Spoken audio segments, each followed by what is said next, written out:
El contrato de fideicomiso de Punta Catalina es un acuerdo altamente lesivo al interés nacional. La mayoría de sus cláusulas y el hecho de que no exista un marco jurídico que lo avale, así lo revelan. Señores, solo basta leer el contrato. La escasez de tiempo no nos permitirá profundizar en el tema. Por eso nos vamos a enfocar en 5 puntos neurálgicos. De conformidad con las cláusulas 10 y 16 del contrato, la fiduciaria y el comité técnico tienen la obligación de guardar secreto fiduciario frente a los terceros, el pueblo dominicano, por ejemplo, con los mismos alcances que el secreto profesional o bancario, no solo durante la vigencia del contrato, que son 30 años, sino también después de la terminación del mismo. Esto, el secreto fiduciario, va en desmedro del artículo 49 acápite 1 de la Constitución Dominicana, que establece que toda persona tiene derecho a la información y que este derecho comprende investigar y difundir por cualquier medio información de carácter público. En ese mismo sentido, el artículo 138 de la Constitución enumera los principios que rigen la administración pública y la publicidad es uno de ellos. El secreto fiduciario también viola las disposiciones de la Ley General de Libre Acceso a la Información Pública, número 200-04. Por otro lado, el patrimonio fideicomitido consta de los bienes entregados por la CDEE, de los ingresos generados por las operaciones de Punta Catalina, así como del aporte inicial por parte del Estado Dominicano de 100 millones de pesos y de $1 millón.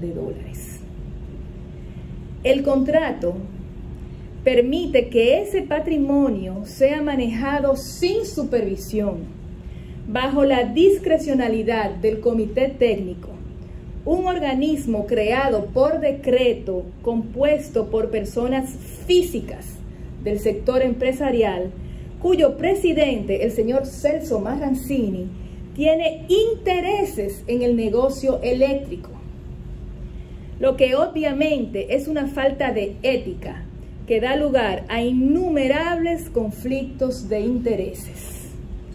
Para decirlo en lenguaje coloquial, es como poner el queso al cuidado del ratón. Esto significa que el pueblo dominicano corre 2 tipos de riesgos. Uno, el que versa sobre el uso del dinero que entra a Punta Catalina, y el segundo, la posibilidad de perder parcial o totalmente los bienes fideicomitidos. ¿Y cuáles son esos bienes?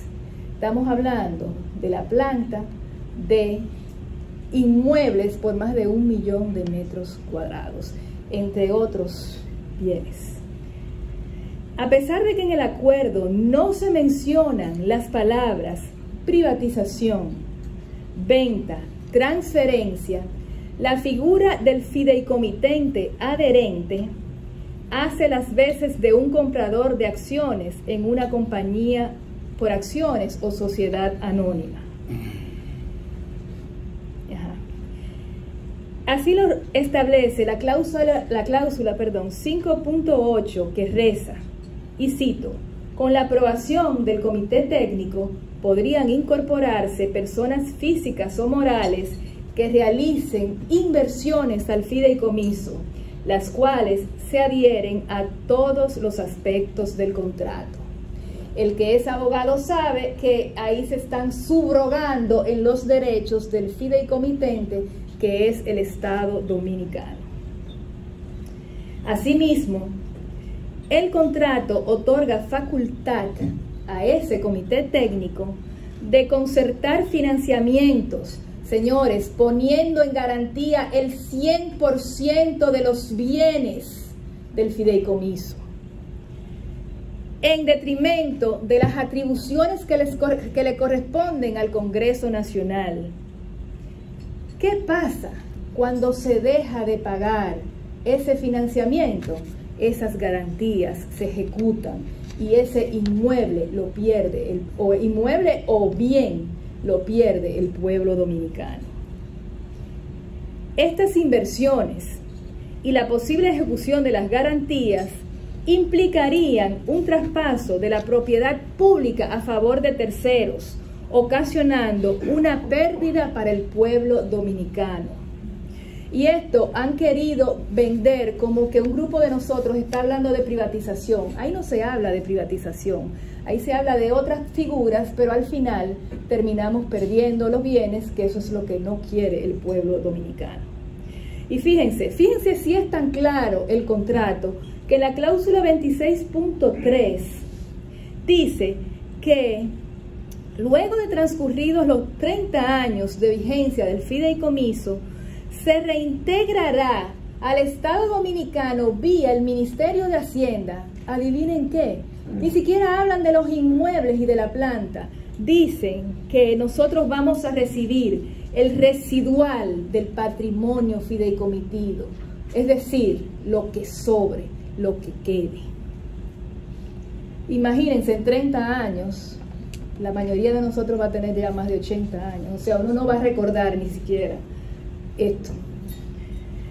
El punto 3, el comité técnico, señores, se supone que es un organismo de apoyo a la fiduciaria, pero tiene más prerrogativas que la fiduciaria, que lo colocan por encima de cualquiera de las partes, incluso que el mismo Estado Dominicano, quien está delegando en ese comité importantes atribuciones. Es una especie, y ahí lo tengo en la gráfica, es una especie de organismo supra fideicomiso. Es así como este comité, señores, tiene derecho a sustituir a fiduciarias reservas. ¿Ustedes se imaginan que ustedes tengan un comité de apoyo que tenga la capacidad de sustituirlo a ustedes? Por favor. También ese comité tiene el derecho de aprobar los procedimientos de compras y contrataciones, así como a compradores y vendedores, establecer las políticas de inversión, decidir sobre la utilización de los recursos líquidos que genera Punta Catalina, elegir los bancos, porque ni siquiera el banco de reservas tiene que ser el depositario, sino que ese comité técnico, esas 5 personas pueden elegir el banco dominicano o extranjero para manejar el flujo de caja que genere el fideicomiso. También tienen derecho a concertar los préstamos, como ya lo dijimos, con garantía del patrimonio fideicomitido, ejecutar ellos mismos las garantías otorgadas, aprobar nuevas inversiones y realizar todos los otros trabajos operativos, contables, incluso ellos van a nombrar a sus propios auditores. Y para colmo, existe el secreto fiduciario. Ningún dominicano se va a enterar de lo que está pasando allí, ni va a tener derecho a enterarse. Todas las decisiones del fideicomiso recaen sobre 5 personas que asumirán atribuciones de Congreso Nacional, Cámara de Cuentas, Ministerio de Hacienda, Tesorería Nacional, Dirección General de Contrataciones Públicas, la Dirección General de Ética, entre otras instituciones del Estado, en franca violación al artículo 4 de nuestra Carta Magna, que establece que los encargados de los poderes del Estado, es decir, el Poder Ejecutivo, el Legislativo y el Judicial, son responsables de las funciones puestas a su cargo y no pueden delegar sus atribuciones. Como hemos probado, fiduciarias reservas es solo un ardid mercadológico para hacer creer que este oprobio de contrato es un contrato entre partes que conforman el Estado, y eso no es así. La mano privada está muy metida, está dentro, es la que manejaría este contrato.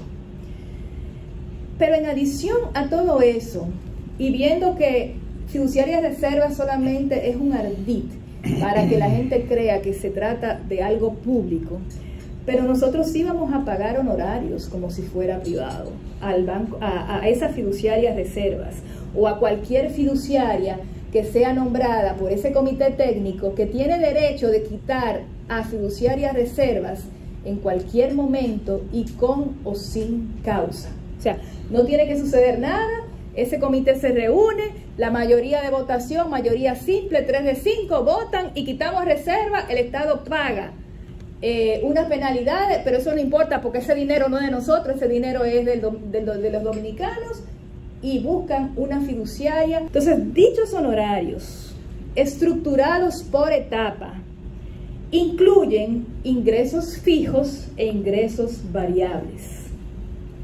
Sí.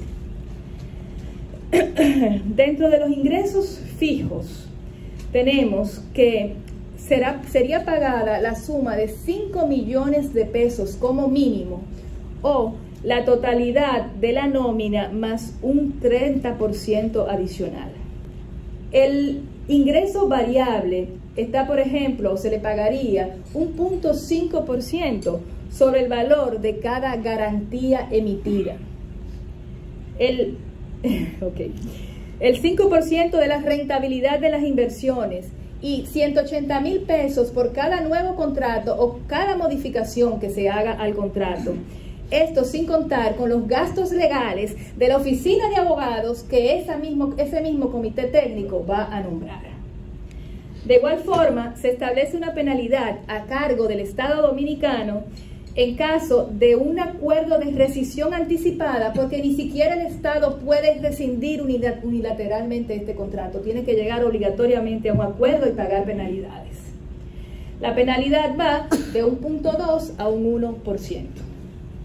Por último, a pesar de que la cláusula 14.2 prevé que en ningún caso se presumirá una garantía soberana al Estado Dominicano, lo cierto es que la cláusula 27 establece que el Estado será solidariamente responsable mientras dure el fideicomiso en esos 30 años y hasta después determinado por las deudas que asuman ese comité técnico. Eso es grave, gravísimo. Y sobre todo contando con unos honorarios que son ilimitados, que nosotros no sabemos en qué se van a gastar. Entonces, ¿cuáles son los beneficios para el Estado Dominicano? Señores, el contrato no establece ni siquiera la forma de pagar beneficios al Estado, no lo dice. Es decir, que nosotros es posible que no volvamos a recibir un solo centavo de Punta Catalina si se aprueba ese contrato de fideicomiso. Tampoco el Estado se va a beneficiar de los impuestos. Está exento de todos los impuestos, incluso del punto 15 del pago de transacciones bancarias. Y eso es grave si esos bienes pasan a manos de terceros. O sea, nosotros como Estado le estaríamos regalando los impuestos a esos inversionistas privados. Entonces, ¿para qué entregar un patrimonio al del pueblo dominicano si hay formas menos onerosas y menos costosas para administrar ese bien tan preciado de todos los dominicanos? ¿Qué estamos perdiendo en función de lo que estamos ganando? Yo solamente quiero que alguien me conteste la pregunta: ¿qué estamos ganando? El fideicomiso, señores, y eso habría que hacer también todo un taller acerca de eso, es una figura propia del derecho anglosajón que no cabe en la legislación dominicana, no para la administración de los bienes públicos, porque el fideicomiso público es inconstitucional. Señores, perdonen, pero el tiempo apremia. Muchísimas gracias. Cualquier pregunta, estoy aquí a su disposición.